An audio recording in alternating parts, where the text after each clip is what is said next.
Hello everyone, this is Dr. Frank Shea, your instructor for Marketing 3, BADM 350, Principles for Marketing. This is chapter 22. This is the last chapter of the text, okay?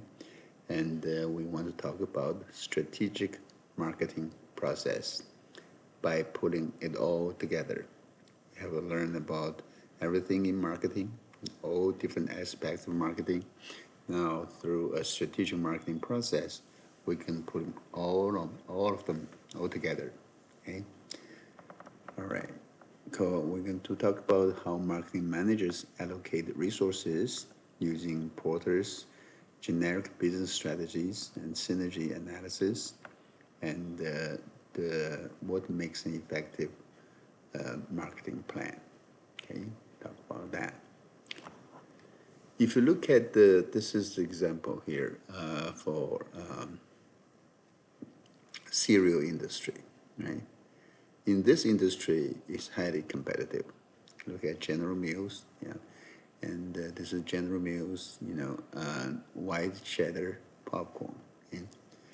Strategic planning in this industry is very critical, in the cereal industry. Okay? And the expense is $30 million.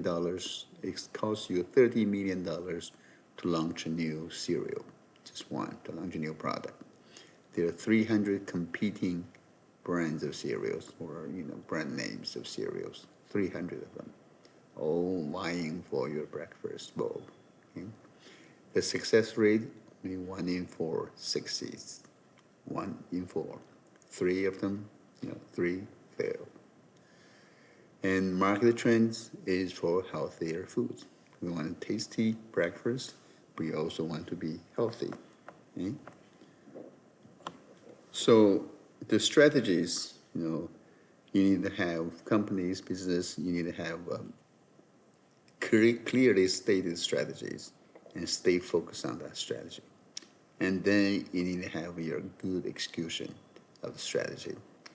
You have to have flawless execution. Right? And then, within a company, you need to have a culture, a performance-oriented culture. Right? And you need to have a structure, corporate structure, that's fast, flexible, and flat in order to carry out that strategy and to be successful. I'm sure you all heard about the company Costco Wholesale Club. It's a very successful company. And Toyota Motor Automobile, another success story. Okay? In marketing basics, as doing what works and allocating resources to achieve the best in strategic marketing, companies use a sales response function. What is the sales response function? Basically, maximizing incremental revenue minus incremental cost. Example of a resource allocation, like various levels of marketing effort impact sales revenues for Honey Nuts Cheerios. Okay? You look at numbers here. Okay? This is a sales response function that shows the impact on sales at various levels of marketing effort on annual sales revenue for two different years. Year 1 is here. This year 4. A, year 1, B, year 4. At year 1, this is annual marketing effort, millions of dollars spent. This is annual sales revenue in millions of dollars. For year 1, they spend $1 million in marketing, advertising, right? That generates, the curve here, sales response curve here, from 30 to 50. In other words, they spend $1 million on advertising, and they gain $20 million in sales. Okay? Not bad, huh? And then year 4, they spend actually $1 million, additional $1 million, year 6 to 7 here, $1 million in marketing, but only results in $3 million in additional revenues, sales revenues. So the result is not that good, okay? You can use the sales function to allocate your resource, okay? Allocating marketing resources in practice, there's a term called sales share points.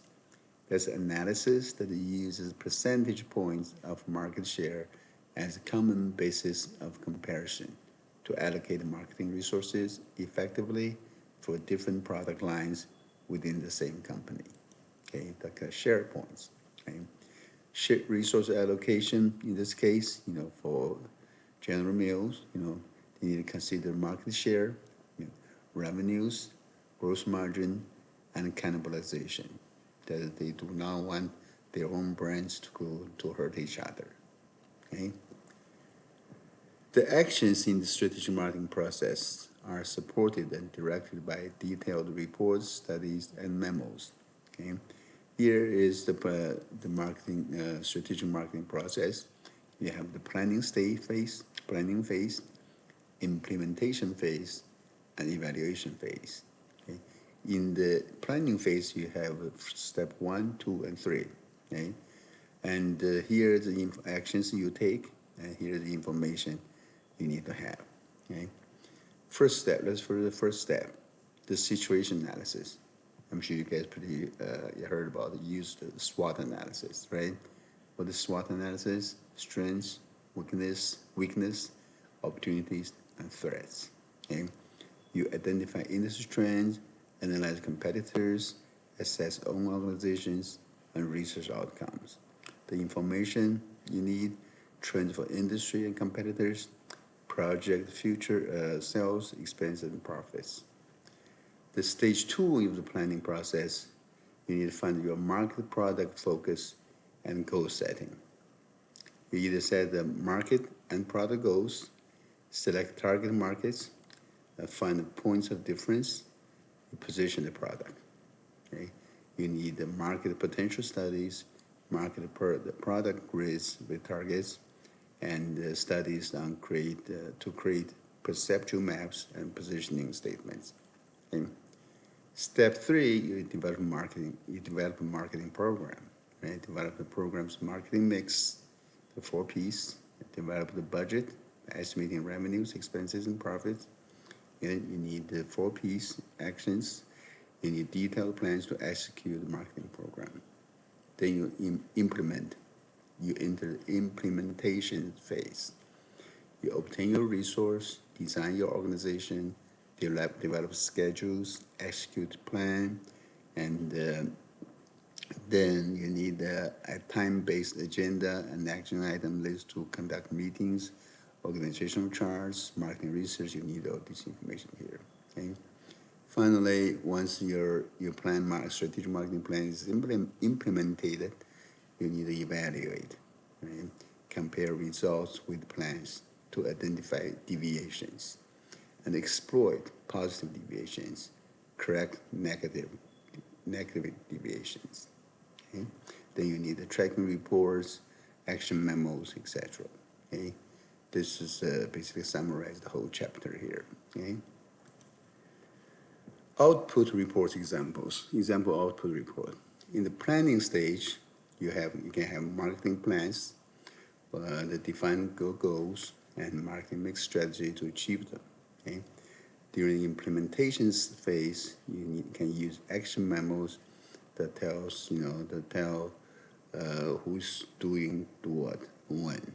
Okay? Evaluation phase, you can have corrective action memos triggered by comparing results with goals, often using your marketing metrics and displayed in marketing dashboards. Okay? That's output. Okay? The use of metrics in marketing planning, it's very important to use metrics in planning. Okay, there are a variety of marketing plans, right? And your marketing plan and planning for frameworks you can adopt, and you can use key planning strategy license. Okay, and for your output metrics, you can measure results. For your input metrics, you can measure the efforts you put in. Okay. For example, for this campus soup here, and the companies sometimes plan long-range marketing plans that cover 2 to 5 years out.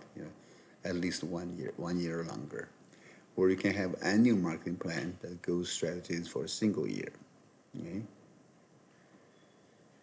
In strategic marketing, in the planning phase of strategic marketing, there are some theories or frameworks that you can use. One of them is Porter's framework called the General Business Strategies. A general business strategy is a strategy that can be adopted by any firm, regardless of product or industry involved, to achieve a competitive advantage. Okay? You can have a cost leadership strategy, differentiation strategy, cost focus strategy, or differentiation focus strategy. What is a cost leadership strategy? Is one of your Porter's generic business strategy that focuses on reducing expenses and in turn lower the prices while targeting a broad array of market segments. Cost leadership, you're the best in leader in low cost. Differentiation strategy, and is that it requires the product to have significant points of difference to charge a higher price while targeting a broad array of market segments. In this case, your focus is not the pricing, lower the price, but rather make yourself different, right? Have significant points of difference so people will pay higher premium. You can have cost focus strategy that involves controlling expenses and in turn lowering product prices, target a narrow range of market segment. Okay, that's why it's called cost focus strategy. And differentiation focus strategy is one that requires product to have significant point of difference to a target one or only a few segments, okay, narrowly focused. Okay, that's Porter's framework. Okay?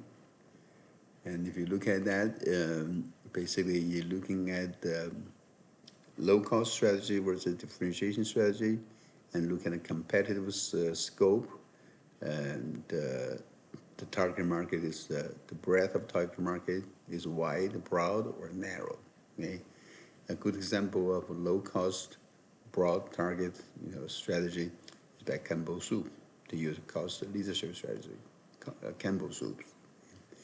And with a broad target market, with differentiation strategy is General Mills. They use differentiation strategy. And a good example here, you would narrow target, low cost strategy, IKEA, cost focus strategy. Chobani, have you heard about that? Chobani ice cream, right? Greek ice cream. And they use differentiation focus strategy. Okay? This is the example of synergy. Let's talk about the synergy analysis. Okay, you need to have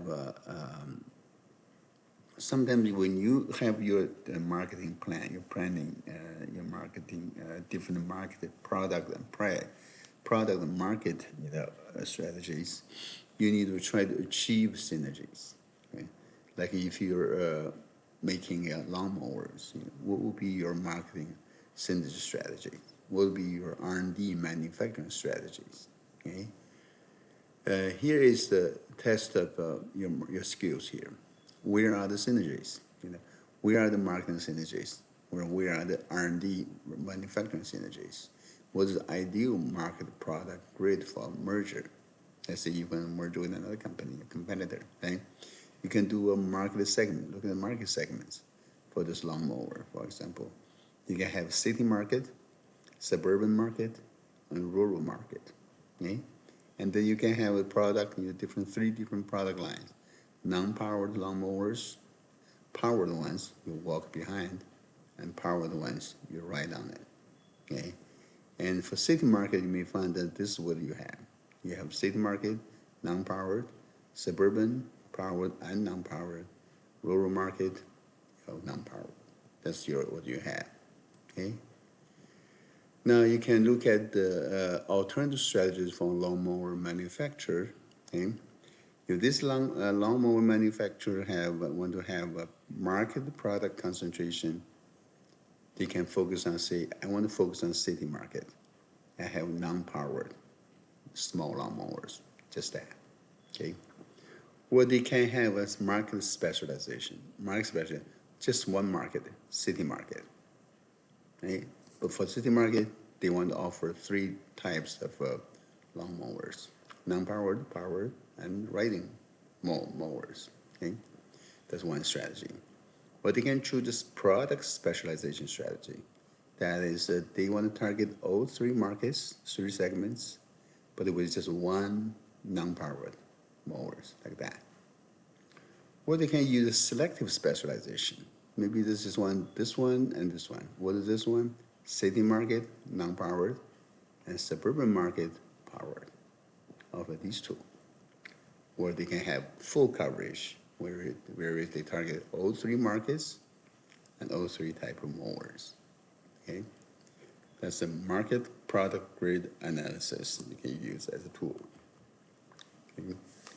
And for synergy analysis, if you want to merge with somebody, okay, and you have your market company that could be market product concentration, market specialization, product specialization, selective specialization with full coverage, right? And if this is one company, great state, this is your market product offering, and you want to merge with somebody else, okay? This is your offering. You offer these three, these four here, blue, right? And this company has this market product offering of an ideal partner. For merger, if you merge these two companies, guess what? You have a full, complete coverage after the merger. So that could be a good target for your merger and acquisition, okay? And for the marketing plan to be effective, there are some guidelines here, okay? Guidelines for marketing, effective marketing plan. You need to set measurable, achievable goals. And you need to use the base of facts and assumptions, okay? And you use simple but clear and specific plans. You have complete and feasible plans, okay? You need to make plans controllable and flexible. And you need to find the right person to implement. And then you work toward consensus building teamwork. Then you can have an effective marketing plan, okay? But there are problems in marketing planning and strategies. Problems like a plan based on poor assumptions. Assumption is wrong. Your planners lost sight of customer needs. Okay? You don't know what customer really wants. Too much time and efforts on collecting data and writing plans. And then line operating managers have no ownership in implementing the plans. That's bad. Okay? We can look at Papa John's case right here. Okay? General Mills really tried hard to find strategies to find synergies. Synergy from their different lines of product, different brands of product. Right? They want to reach new global markets with their variety of product and brands. They want to have new product ideas from anyone, anywhere around the world. They've been very successful in doing that, General Mills. Okay? And you also need to balance value and values in planning. There's a value-based planning, there's value-driven strategies, and there's a disruptive innovation and long-range marketing plans in creating a new market. Okay? For example, companies like Google, Apple, and Facebook, their managers, ask questions, ask disruptive questions to achieve disruptive innovations. I'm sure you all know Apple and Google, they have so many new disruptive, truly innovative products emerging, because they ask themselves a lot of questions. Like ask, what is questions, right? Ask what caused questions. What caused this to happen? And ask why and why not questions. Okay? Ask what if questions. What if we add this feature? What if we eliminate that feature, etc. Okay? And the strategic modeling process is planning or implementation the problem. Sometimes implementation problem. You need to identify whether the problem involves the plan and strategy, or the implementation, or both. It could be the plan, it could be implementation, or it could be both. Okay, there's excellent ideas, excellent examples like a Tide Pod. Have you used Tide Pods in washing your clothes? And there's a poor examples like Pets.com. Okay. And emphasis on marketing implementation. You need to move some planning activities from planners to line managers. Let them be engaged, right? Have ownership. You need to build trust and autonomy among managers and employees. Make the planners responsible for carrying out the plans. Okay? Take action and avoid paralysis by analysis. Too much analysis, too much thinking, debating. Okay? And you don't want to bias for action. Okay? If you look at, watch this F-35 Lightning II, you know, the process of developing this new fighter jet, you see that. You can use a do it, fixed, try it approach. Okay? Surface problems with open communications. You're gonna have problems, you have troubles. You know, when trouble develops, you need to surface problems immediately. Make it on the surface, review, tell people, get help. Don't keep problems to yourself, seek solutions from anyone, okay? And you need to communicate goals and means to achieve them. Toyota strategist Genchi Genbuchu means go and see, right? And you need to have a responsible program champion willing to act. What is a program champion? It's a person who is willing and able to cut the red tape to move the program forward. Okay? You want to be that person in the company. And you need to reward success, but don't punish failure. Allow people to fail. Okay? Because failure just leads you to the next great thing. If you watch this Spanx video, you find that interesting one. Okay? Also, as to the chief marketing officer, you know, organizing for marketing. The role of chief marketing officer is evolving. You need to understand the changing characteristic of domestic and global consumers.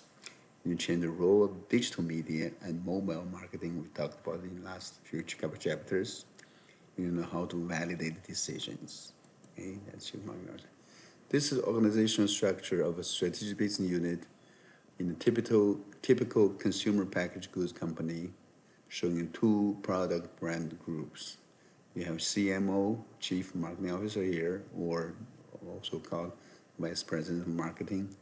Then under VP Marketing, you have Director of Dinner Products Group, Director of Baked Goods Group, Director of Desserts Group, Director of Marketing Research, Director of Sales.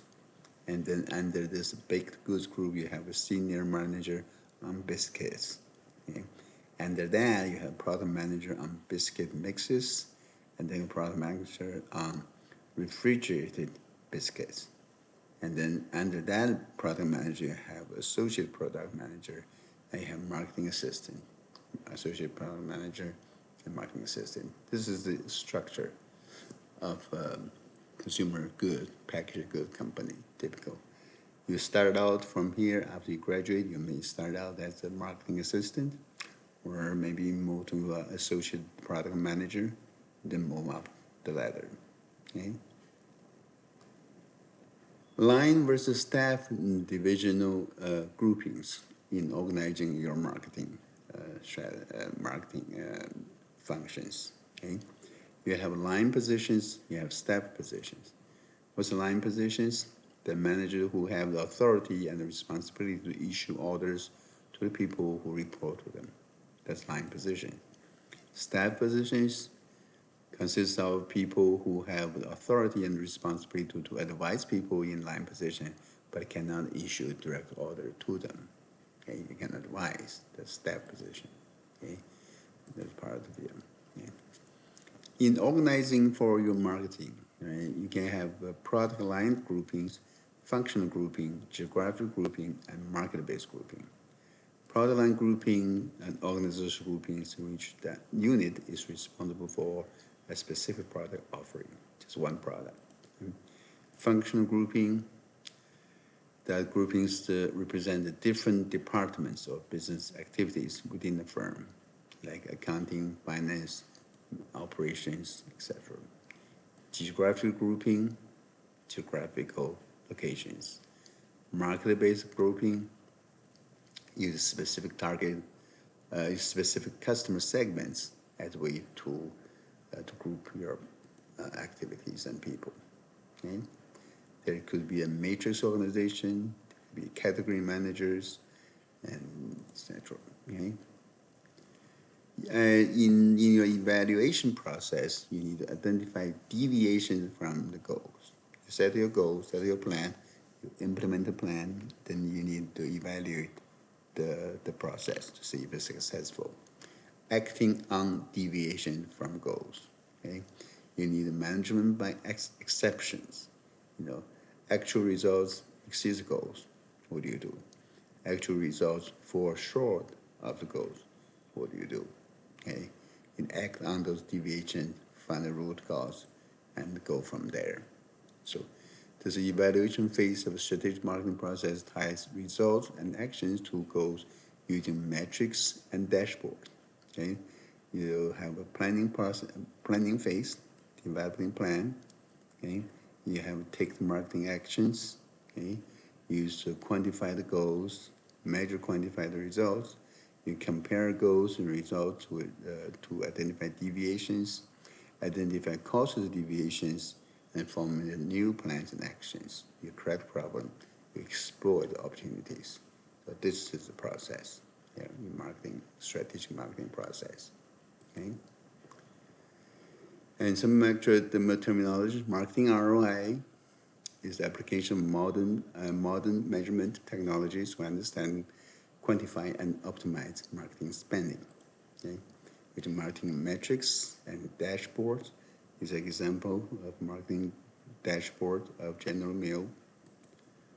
And General Mills has this distribution challenge. How to gain retailers' shelves and get their new product on their shelves.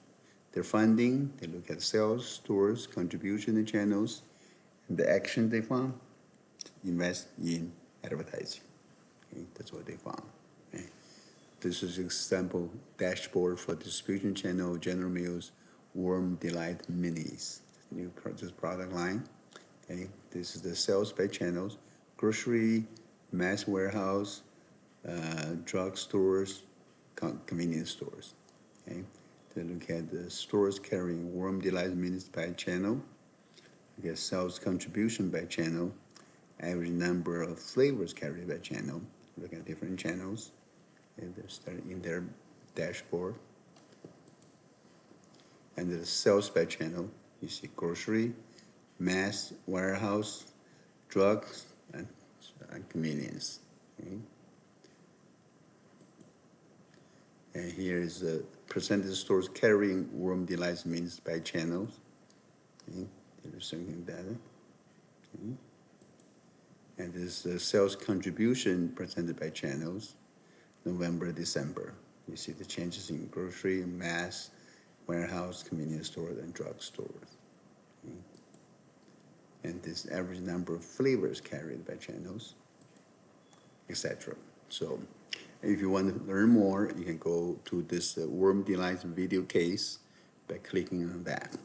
But with that, that's all I have for this chapter. That's also the end of lecture for the whole entire class. I'll talk to you later. Bye.